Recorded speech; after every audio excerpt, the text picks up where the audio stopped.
지금 제가 알고 있는 건물은 그 임차인이 권리금만 8억을 달라고 그래서 지금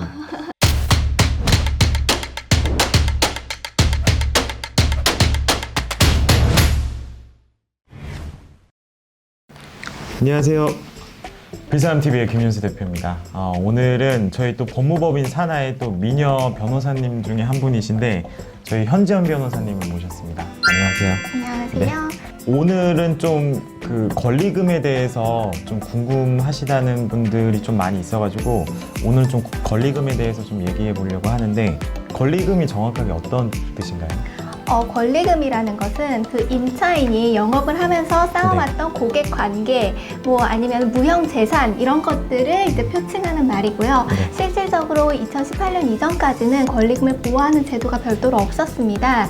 그래서 이제 임차인들이 권리금을 처음에는 지급했음에도 불구하고 나중엔 지급받지 못하고 가는 사례들이 많이 발생하였고요. 그래서 상가임대차 보호법에서 권리금을 보호할 수 있는 규정을 마련하게 되었다고 볼 수 있습니다. 그래서 제가 2018년도에 제일 기억에 남았던 게 그 저기 서촌의 족발집 사건 제일 기억에 나는데 그죠? 그래서 그 집에 찾아가가지고 그 사건 이후에 제게 뭐 갱신 요구권도 바뀌고 그랬던 걸로 알고 있거든요.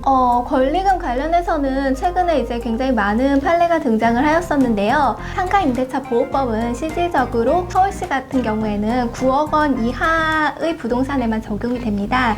그런데 이 권리금 조항 같은 경우에는 9억 원 이상인 부동산에게도 적용을 하게 하는 그런 판례도 설치가 되었고요. 임대인이 임차인이 새로 소개한 신규 임차인과 정당한 이유가 없이 그 신규 임차인과의 계약을 거절할 때는 상당히 많은 경우에 포괄적으로 그런 이 문제점을 지적을 하면서 임대인에게 권리금 상당의 손해배상을 하라는 판결이 많이 선고가 되었습니다. 건물주한테 안 좋은 사실 건물주한테 좀 슬픈 소식이죠.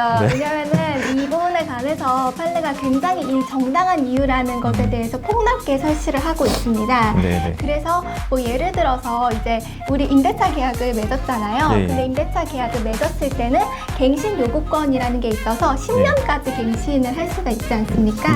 근데 이게 10년이 지난 다음에 그럼 임대인 입장에서는 이제 난 적법하게 나가라고 할 수 있는데 그럼에도 불구하고 권리금은 보호를 해줘야 된다. 이런 판례도 선고가 됐었습니다. 저도 그 판례를 보고 굉장히 좀 의아하긴 했었거든요. 어찌됐든 좀 건물주한테 굉장히 좀 불리한 건물주한테 좀 많이 불리한. 그 뭐 정당한 사유가 좀 어떤 사유가 있는지 좀 정당한 사유에 대해서는 판례는 딱 4가지 사유만 인정을 하고요. 이 4가지 사유 외에는 모두 정당하지 않은 사유다. 이렇게 규정을 했습니다. 그래서 이제 임대인들한테 불리한 내용으로 선고가 많이 된 거고요. 정당한 사유는 첫 번째는 신규 임차인이 임차료를 지급할 수 없을 만큼 돈이 없는 경우. 그리고 두 번째는 신규 임차인이 임차인으로서의 권리를 제대로 행사하지 못할 경우. 그러니까 뭐 예를 들어서 사기전과 13범이다. 이런 사람과 임대차 계약 맺을 수는 없잖아요. 이런 거라든지 아니면은 해당 건물을 1년 6개월 이상 사용하지 않은 경우.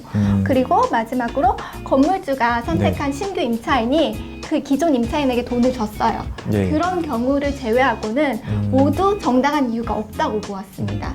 그래서 제가 이 4개 중에 좀 이슈가 많았던 게 그 1년 6개월 이상 그냥 비워놓는 게 더 낫다라는 분들이 많아요. 그냥 권리금을 차라리 그럴 수 있겠네요.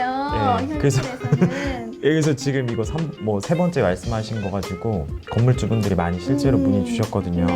그래서 이 3번에 대해서는 좀 다툼이 많을 것 같은데 이것도 이제 임대인들 입장에서는 이렇게 선택할 수 있는 권한이 많지는 않을 것 같아요. 근데 뭐 수법이라고 해야 되나? 그런 이제 방법을 사용해 볼 수는 있을 것 같기는 한데 그래도 그거는 좀 어려울 것 같고 그 어떻게 보면은 되게 임차인을 그 드릴 때 굉장히 좀 신경을 많이 써야겠네요. 왜냐면은 기존에 있었던 그런 권리금을 보호받지 못하는 사태를 방지하고자 갑자기 노선이 확 선회가 된 경우라고 볼 수가 있거든요. 그래서 제가 본 사례 중에서 인정이 안 됐던 사례는 임차인이 어머니였어요. 그리고 신규 임차인을 딸로 구해와서 딸이랑 다시 계약을 체결해달라 이렇게 그런 분들 많아요. 하셨거든요. 근데 이거는 인정이 안 됐습니다. 왜냐면 신규 임차인으로 볼 수 없다.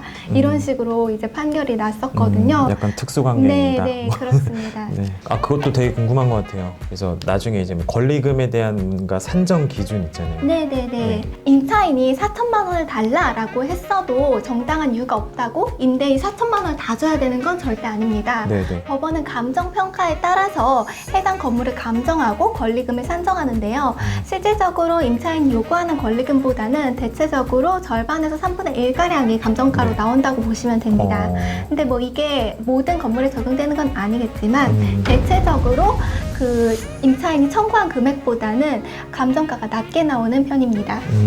그래서 저도 많이 봤거든요. 너무 되게 무리하게 요구하는 네. 경우도 많이 봤고, 실제로 지금 제가 알고 있는 건물은 그 임차인이 권리금만 8억을 달라고 그래서 지금 좀 그런 경우에는 확실히 이제 소송으로 가야 될 가능성이 그렇죠. 그래서 차라리 그냥 감정 네. 받는 게 더 낫겠다 해서 이제 감정 같은 경우에는 사감정이라고 해서 사선 네. 업체에 감정을 맡길 수도 있습니다. 근데 문제는 사감정의 경우에는 양 당사자들이 불복을 할 때 이걸 강제할 수 있는 방법이 없습니다. 그리고 사감정을 할 때 돈을 들였잖아요. 네. 근데 이거를 법원에 제출한다고 바로 증거로서 이 금액이 인정되는 것이 아니라 법원은 한 번 더 일반적으로 감정을 실시합니다. 법원 네. 내에서 감정을 실시하는 거고요. 그렇기 때문에 사감정을 하는 것보다는 바로 소송으로 대응하는 쪽이 오히려 경제적일 수 있습니다. 더 낫네요. 그래서 지금 그냥 소송으로 하신다고 하고 있는데 그럼 역시 산하를 쓰겠습니다. 알겠습니다. 네. 그리고 저희 고객분들 중에 또 그런 사례도 많은 것 같아요. 그러니까 임대료가 밀렸는데 네네. 권리금을 달라는 임차인들도 굉장히 많거든요. 그런 경우는 어떻게 해야 돼요? 임차인이 임대인에게 권리금을 청구할 수 있는 권리가 생긴 건 아니거든요. 네. 이거는 임차인이 신규 임차인을 데려와서 이 신규 임차인으로부터 내가 권리금을 받기로 했어. 예. 그러니까 네가 이 임대인인 네가 이 사람이랑 계약을 체결해줘라고 했을 네. 때 임대인이 아니야 난 아들한테 이 건물 줄 생각이야. 아들이 이 커피숍 운영할 거야. 네. 이런 걸 막으려고 하는 겁니다. 임차인이 임대인에게 직접 이렇게 뭔가 권리금을 달라고는 할 수는 없는 거라고 생각을 하시면 됩니다.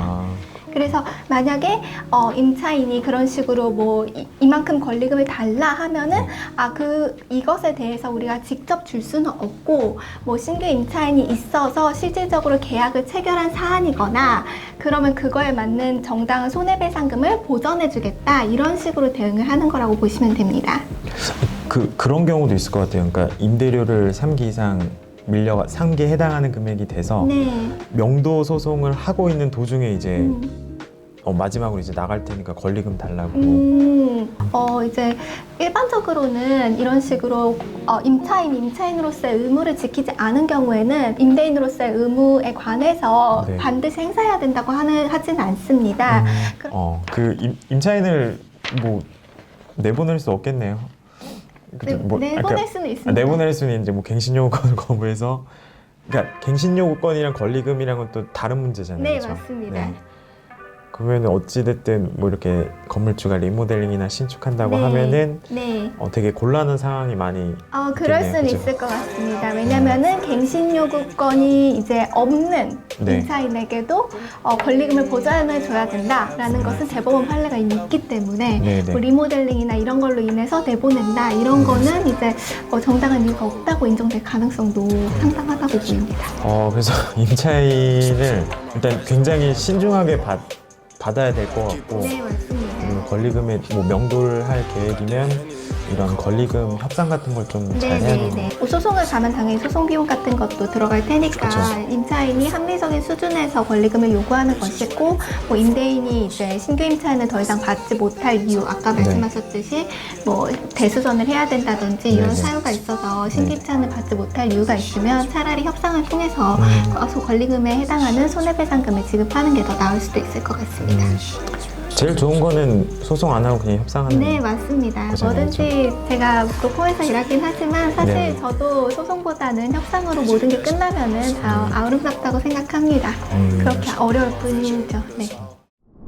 네, 그래서 오늘 좋은 얘기 많이 해주셨고, 일단 저는 좀 뭐 건물주의 입장에서 좀 얘기를 했는데 뭐 쉽지 않네요. 네, 네, 건물주의 입장에선 쉽지 않고 반대로 근데 생각을 하시면은 네. 임차인의 입장에서는 본인이 여태까지 영업했던 것에 대해서 확실한 권리를 보장받을 수 있으니까 네. 약자를 위한 법이라고 생각을 하시면 될 것 같습니다.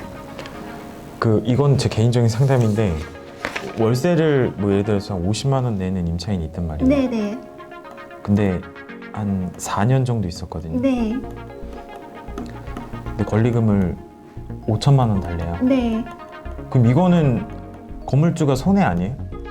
건물주가 이거 지금 손해일 것 지금 같습니다. 네. 4년 동안 내 임대료가 5천만 원 안 되잖아요. 그러게요. 이런 경우에는 이제 아까 말씀드린 것 같이 실질적으로 감정을 받아보면 5천만 원 이상 나올 리가 없을 것 같고요. 제 생각에는. 네. 그리고 임대인으로서도 내가 받은 수익보다도 네. 권리금을 더 많이 요구하고 있는 이런 부당성에 대해서 충분히 법원에 어필을 하면은 합리적인 금액으로 낮춰지지 않을까 생각이 됩니다. 이게 제 사례예요. 지금 아무튼 씁쓸하네요. 저희 끝날 때 그거 하는 거 있거든요. 뭔가요? 그러니까 구독해주시고 제가 좋아요 하고 아, 눌러주세요 하고 끝내요. 네, 아, 예. 알겠습니다. 그래서 한번 해볼까요? 구독 좋아요 눌러주세요. 감사합니다. 감사합니다. 그냥 이대로 가면 안 돼요. 저 지금. 고생하셨습니다. 수고하셨습니다. 감사합니다.